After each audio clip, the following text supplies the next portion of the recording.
നമ്മുടെ പെൺകുട്ടികൾ വളരെ സ്മാർട്ടാണ്, അവർക്ക് നല്ല ധൈര്യമുണ്ട്. പക്ഷേ നമ്മളുടെ ആൺകുട്ടികൾ വളരെ പിന്നിലേക്കാണ് ആ കാര്യത്തിൽ.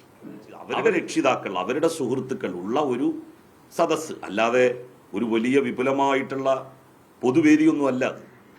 ഇന്നലെ അല്ലെങ്കിൽ മിനിയാന്നത്തെ ചടങ്ങിൽ പങ്കെടുത്ത ഏതെങ്കിലും ഒരു കുട്ടി അല്ലെങ്കിൽ ഏതെങ്കിലും ഒരു രക്ഷകർത്താവ് അതിൽ വല്ല അപമാനവും അവർക്ക് തോന്നി എന്ന് പറയുകയാണെന്നുണ്ടെങ്കിൽ ഞാൻ 100 വട്ടം ക്ഷമ ചോദിക്കാൻ തയ്യാറാണ്.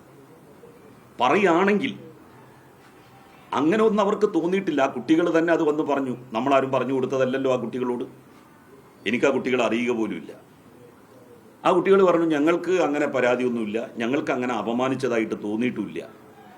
ഞങ്ങളുടെ ക്ലാസ്സിൽ, ഞങ്ങളുടെ സ്കൂളിൽ ഞങ്ങളുടെ അധ്യാപകൻ ഞങ്ങളോട് എങ്ങനെയാണോ സംസാരിക്കുന്നത്, പറയുന്നത്, അതുപോലെ കറക്റ്റ് ചെയ്യുകയാണ്, ഉപദേശിക്കുകയാണ് ചെയ്തത്.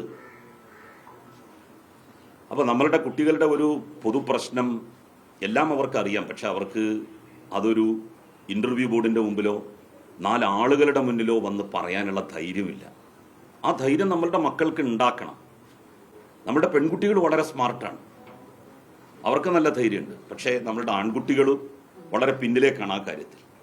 അവരെയും കൂടി മെയിൻ സ്ട്രീമിലേക്ക് കൊണ്ടുവരണം എന്നുള്ള ഉദ്ദേശത്തിലാണ് ഇങ്ങനെ കുട്ടികളുമായിട്ട് ഇൻട്രാക്ട് ചെയ്യുകയും ഒരു സദസ്സിൻ്റെ മുമ്പിൽ വെച്ച് അവരുടെ രക്ഷിതാക്കൾ, അവരുടെ സുഹൃത്തുക്കൾ ഉള്ള ഒരു സദസ്സ്, അല്ലാതെ ഒരു വലിയ വിപുലമായിട്ടുള്ള പൊതുവേദിയൊന്നുമല്ല അവരോട് ചോദിച്ചത്. അതിനെയാണ് വലിയ തോതിൽ വിമർശന വിധേയമാക്കിയത്. മുസ്ലിം വിദ്യാർത്ഥി ഫെഡറേഷൻ അതിനെതിരായിട്ട് ബാലാവകാശ കമ്മീഷന് പരാതി കൊടുക്കുമെന്ന് പറഞ്ഞത്. അതിൻ്റെ ചുമതല വഹിക്കുന്ന മന്ത്രി ബിന്ദു കൃഷ്ണ അതിൽ ഇടപെട്ട് സംസാരിച്ചത്. പൊതുവിദ്യാഭ്യാസ വകുപ്പ് മന്ത്രി ഷംസുദ്ദീൻ അതിൽ ഇടപെട്ട് സംസാരിച്ചത്. അപ്പോൾ അതിന് വേറൊരു വ്യാഖ്യാനവും കൂടി കൊണ്ടുവരാൻ വേണ്ടി ശ്രമിച്ചു. കഴിഞ്ഞ 10 വർഷം 1-ാം ക്ലാസ് മുതൽ പഠിച്ച കുട്ടികളാണ്. അവർക്ക് അക്ഷരമറിയില്ല. അവർക്ക് അക്ഷരമറിയില്ല എന്ന് ആരാണ് പറഞ്ഞത്? അവർക്ക് അക്ഷരമറിയാം. അവർ ഹിന്ദിയിൽ കറക്റ്റായിട്ടാണ് അവരുടെ അഡ്രസ്സൊക്കെ എഴുതിയത്. ഒരു കുട്ടി ഒരു ചെറിയ വളരെ മൈന്യൂട്ടായിട്ടുള്ള ഒരു സ്പെല്ലിംഗ് മിസ്റ്റേക്ക് വരുത്തി അത് ആ കുട്ടിക്ക് പറഞ്ഞ് മനസ്സിലാക്കി കൊടുക്കുകയും ചെയ്തു.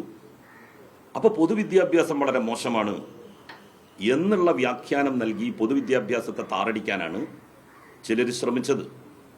പൊതുവിദ്യാഭ്യാസ സ്ഥാപനങ്ങളിലേക്ക് മക്കളെ പറഞ്ഞേക്കാവൂ, അവിടെ നിന്നാണ് മികച്ച വിദ്യാഭ്യാസം നമുക്ക് കിട്ടുന്നത് എന്ന് തന്നെയാണ് ഞാൻ ആ വേദിയിലും എല്ലാ വേദികളിലും പറയാറുള്ളത്.